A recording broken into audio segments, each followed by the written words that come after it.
Hello दोस्तों, स्वागत है आपका आपके अपने YouTube चैनल लेके चैनल में। दोस्तों, आज आप सभी को पता है पूरे भारत देश में एसएससी और रेलवे एग्जाम्स को लेकर देश का बेरोजगार युवा परेशान है। क्योंकि आप सभी को पता है गवर्नमेंट ने एसएससी का एग्जाम ले रखा है लेकिन रिजल्ट नहीं निकाला है। फिर उन्होंने क्या किया कि मार्च 2019 के अंदर कितनी भर्ती निकलवाई रेलवे की? 90,000। भाई 90,000 भर्ती निकलवाई तो प्रत्येक स्टूडेंट कितना 500 रुपये फीस देकर वो फॉर्म भरेगा। 3 करोड़ युवाओं ने फॉर्म भरा, तो 3 करोड़ युवाओं का यदि आप जोड़ेंगे 500 से तो कितना रुपए होगा? लगभग 15 अरब रुपए होगा।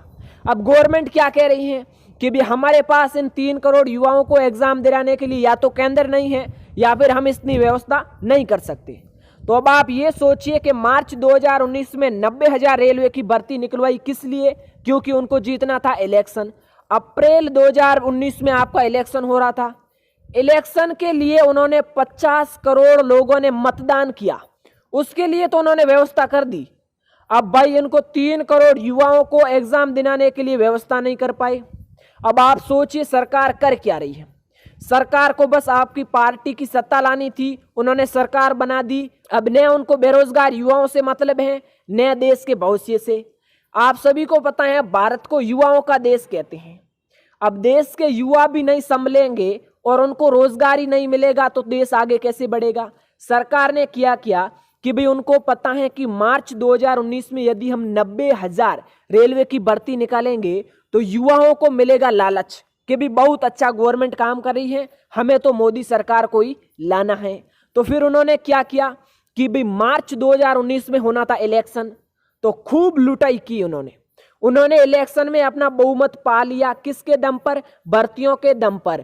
और सभी विद्यार्थियों ने पार्टी का फुल समर्थन किया क्योंकि उन्हें पता था कि हमारे लिए ये पार्टी अच्छी है, क्योंकि वो हमारे लिए ऑलरेडी एक एसएससी का एग्जाम बहुत अच्छी भर्ती का लड़ा चुकी हैं और उसका रिजल्ट निकालने वाली हैं।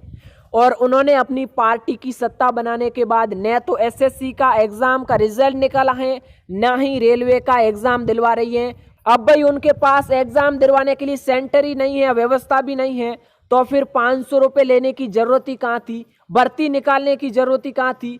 तो जरूरत उनको थी पार्टी की सत्ता बनाने की। मार्च 2019 में भर्ती निकाली और अप्रैल 2019 में इलेक्शन हुआ, खूब बहुमत मिला और पार्टी की सत्ता बन गई। अब युवा जाए भाड़ में, चाहे वो बेरोजगार हुए, चाहे वो फांसी लगाकर सुसाइड कर मरे, उन्हें किसी से कोई मतलब नहीं है, उनकी अपनी रोटी सिक गई। तो इसीलिए दोस्तों कल 1 दिसंबर को आप सभी को आवाज उठानी है मोदी सरकार के खिलाफ। किस लिए? क्योंकि देश में जो बेरोजगारी है उसको समाप्त करना है। भाई इस कोरोना काल में एग्जाम नहीं लिलवा सकते रेलवे का तो कुछ नहीं, लेकिन तुम ऐसा क्यों कह रहे कि हमारे पास व्यवस्था नहीं है, हम रेलवे का एग्जाम नहीं लिला सकते, हमारे पास इतनी व्यवस्था नहीं कर सकते 3 करोड़ छात्रों की। तो भाई आप पार्टी की सत्ता बनाने के लिए 50 करोड़ नागरिकों का मतदान करवा सकते हो।